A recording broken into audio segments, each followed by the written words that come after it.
త్వరలోనే జరగనున్న లోక్సభ ఎన్నికల్లో మహబూబ్నగర్ స్థానం నుంచి, అంటే ఈ స్థానం జనరల్ మహబూబ్నగర్ స్థానం నుంచి జేపీఎన్సీ కళాశాలల అధినేత భారత రాష్ట్ర సమితి పార్టీ సీనియర్ నాయకులు కేఎస్ రవికుమార్ గారు ఎంపీ టికెట్ రేసులో ఉన్నారు. ప్రస్తుతం వారు మన దగ్గర ఉన్నారు. వారితో మాట్లాడించే ప్రయత్నం. అన్న, మీరు మహబూబ్నగర్ ఎంపీ టికెట్ ఆశిస్తున్నారా? బీఆర్ఎస్ కార్యకర్తగా గత 10 సంవత్సరాలుగా పార్టీలో పనిచేస్తున్నాను. ఈసారి అప్లై చేసింది వాస్తవము. స్థానిక మంత్రివర్యులు, మాజీ మంత్రివర్యులు శ్రీనివాస్ గౌడ్ గారు మరి అందరు 7 మంది ఎమ్మెల్యేల చెప్పి కేటీఆర్ గారికి అప్లికేషన్ ఇవ్వడం జరిగింది. మహబూబ్నగర్ పార్లమెంటు బీఆర్ఎస్ సన్నాహక సమావేశాలు స్టేజ్ పైనే అప్లికేషన్ ఇవ్వడం జరిగింది. కేసీఆర్ గారికి కూడా పంపించడం జరిగింది. ఉన్న అభ్యర్థుల్లో నేను కూడా, అంటే ఆస్పరెంట్స్లో నేను కూడా ఒకడిగా అయితే ఉన్నాను. అంటే పార్టీ నుంచి ఎట్లా ఉందన్న స్పందన? అంటే ఇప్పుడు రకరకాల ఈక్వేషన్స్, అవతల పార్టీలో ఎవరికి ఇస్తారు, ఆ సామాజిక వర్గాలు ఏంటివి, ఇప్పుడు ఇక్కడ ఎవరు ఉంటారు అనేది ఈక్వేషన్స్ ఉంటాయి. బట్ నా అప్లికేషన్ ఉంది, నేను అప్లై చేసింది వాస్తవం. అయితే మనకు చూడడానికి వెళ్తే కాంగ్రెస్ పార్టీ నుంచి వంశీచంద్రరెడ్డి గారు అభ్యర్థిగా రాబోతున్నారని స్వయంగా ముఖ్యమంత్రి గారే ప్రకటించారు. అది ఓకే అనుకోవచ్చు, అంటే ఇంకా లాంఛనమే అనుకోవచ్చు. ఏఐసిసి ప్రకటన. ఇక్కడ డీకే అన్న గారు లేకపోతే జితేందర్ రెడ్డి గారి మధ్యన పోటాపోటీ నడుస్తుంది. అంటే ఒకవేళ వారిద్దరిలో ఎవరికి వచ్చినా రెడ్డి సామాజిక వర్గానికి ఇద్దరు అవుతారు. మీరు ఒకవేళ మీకు అక్కడ అడ్వాంటేజ్ అయ్యే అవకాశం ఉండదని అనుకుంటున్నారా? వ్యక్తిగతంగా మీరు వ్యక్తిగా కులాలపైన ఒక సామాజిక వర్గం అడ్వాంటేజ్ కంటే పార్టీ బలమే ఎక్కువ. పార్టీ బలమే ఎక్కువ. ఎందుకంటే ఇప్పుడు బీసీ అభ్యర్థికి ఇవ్వాలన్న నినాదంగా చాలా అవును, అది ఎలాగో ఉంటుంది. ఆ నిర్ణయం పార్టీ అధినేత కేసీఆర్ గారు, కేటీఆర్ సార్ తీసుకుంటారు. అంటే కేవలం ఈ క్యాస్ట్ ఈక్వేషన్స్తో పాటు పార్టీ క్యాడర్ కూడా ఉండాల్సింది. ఇప్పుడు ఇది పెద్ద పార్టీ. మొన్నటికి మొన్న 7 మంది, ఈ జిల్లాలో 14 శాసనసభ్యులు ఉన్నది.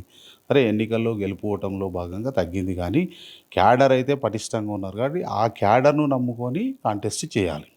అంటే నేను అప్లై చేసింది కూడా అదే, రూలింగ్లో లేనప్పటికీ కూడా ఇంతమంది కార్యకర్తలు ఉన్న పెద్ద పార్టీ కాబట్టి దీని ద్వారా కాంటెస్ట్ చేయాలని అప్లికేషన్ ఇవ్వడం జరిగింది. అంటే మీరు టికెట్ వస్తే మీ గెలుపుకు దోహదపడే అంశాలు ఏమున్నాయన్న మీరు గుర్తించుకున్నాయి?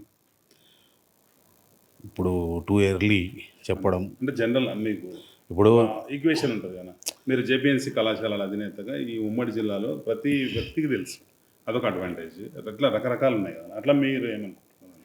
నేను అనుకునేది ఏంటంటే, నేను స్థానికుణ్ణి. గత నా ప్రస్థానం బతుకుదేరు ఈడనే ఎదుగుదల మొత్తం కార్యక్రమాలు విన్నాం. మొట్టమొదట 1976లో మహబూబ్నగర్కు ఒక విద్యార్థిగా వచ్చినాను.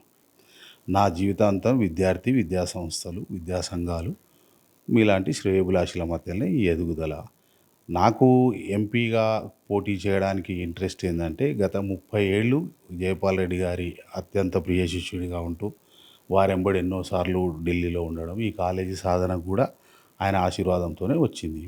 ఢిల్లీ కల్చర్, అక్కడ ఉండే సిస్టము, అట్మాస్ఫియరు కొద్దిగా నన్ను అట్రాక్ట్ చేస్తుంది. కాబట్టి ఆశ కూడా పెరుగుతుంది. ఇన్ని రోజులు అవకాశాలు దొరకలేదు. ఇప్పుడు అవకాశం ఉంది కాబట్టి అప్లై చేసినాం. తప్పకుండా టికెట్ వస్తే మంచి పోటీ ఇస్తాం, విజయం సాధిస్తా అని భావిస్తున్నాం.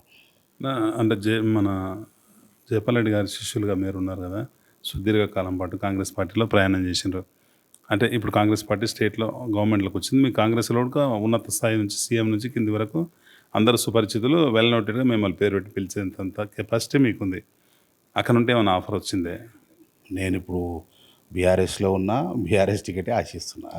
పార్టీ మారమని లేదు, అలాంటివి ఏం లేవు. మనం ఒకరిని వ్యక్తిగత స్నేహాలు ఎప్పుడైనా ఉంటాయి. ఎందుకంటే ఎవరం ఏం కానప్పటి నుంచి మిత్రులుగా ఎదుగుతున్నాం సమాజంలో.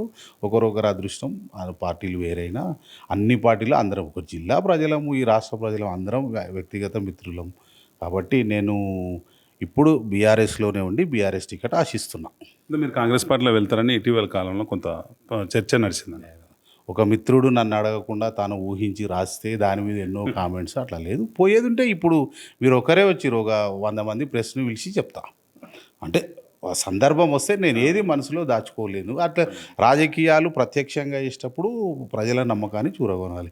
ఇప్పుడున్న పార్టీలోనే టికెట్ ఆశిస్తున్నాం. టికెట్ కొరకు తీవ్రంగా ప్రయత్నం చేస్తాం. ఇస్తే గట్టి పోటీ ఇచ్చి గెలవడానికి ప్రయత్నం చేస్తాం. ఈ నియోజకవర్గానికి ఒక స్పెషాలిటీ ఉంది. ఒకప్పుడు మా గురువు గారైన జయపాల్ రెడ్డి ప్రాతినిధ్యం 2 సార్లు వహించిండు.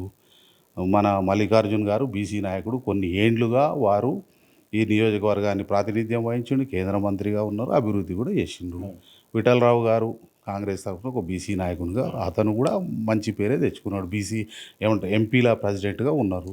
అన్నిటికంటే గొప్ప విషయం గౌరవ మా అధినేత గౌరవ ముఖ్యమంత్రి కేసీఆర్ గారు ప్రాతినిధ్యం వహించిన నియోజకవర్గం.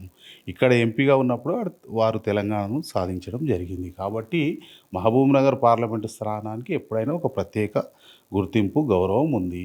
అలాంటి అంత పెద్ద నియోజకవర్గంలో కాంటెస్ట్ చేయడానికి ఉత్సాహం చూపిస్తున్నా, అప్లై చేసిన, పార్టీ నాకు నమ్మి టికెట్ ఇస్తే మాకు సహకరిస్తున్న మాజీ మంత్రి శ్రీనివాస్ గౌడ్, ఈ జిల్లాలో ఉన్న 14 మంది ఎమ్మెల్యేలు, నిరంజన్ రెడ్డి గారు అందరూ కూడా రవికుమార్ మావోడే టికెట్ ఇవ్వండి అని చెప్తే టికెట్ వస్తుందని భావిస్తున్నాం. చివరిగా చెప్పండి, అంటే ఒకవేళ మిమ్మల్ని కేసీఆర్ గారు పిలిపించి టికెట్ రవికుమార్ గారు మీకే ఎందుకు ఇవ్వాలని మిమ్మల్ని అడిగితే మీరు ఇచ్చే సమాధానం ఏముంటుందని? ఒకవేళ సార్ ఏం అడుగుతాడో దాన్ని బట్టి చెప్తా. టికెట్ మీకే ఇవ్వాలి, మీకున్న క్వాలిటీస్ ఏందని అడిగితే ఎంతవరకు కేసీఆర్ సార్కే చెప్తా. ఎందుకు ఇవ్వాలో, ఏ పరిస్థితులు ఇవ్వాలో వారికే చెప్తా. Thank you so much.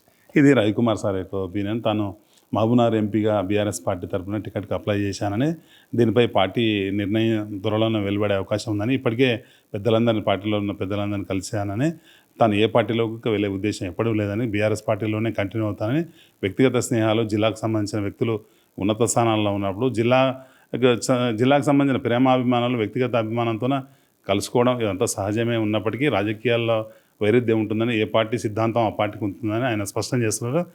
Ravikumar గారు మహబూబ్నగర్ ఎంపీ అభ్యర్థిగా రావాలని మిత్రులు, సన్నిహితులు, ఈ జిల్లాకు చెందిన విద్యాభిమానులు, ఈ జిల్లాలో చదువుకొని ఉన్నత స్థానాల్లో స్థిరపడ్డ అనేక మంది శ్రేయోభిలాషులు కూడా ఆకాంక్షను వ్యక్తం చేస్తున్నారు. చూద్దాం, బీఆర్ఎస్ పార్టీ నిర్ణయం త్వరలోనే వెలువడే అవకాశం ఉంది. దీనిపై సానుకూల నిర్ణయం రావచ్చు అని మనకు సమాచారం ఉంది.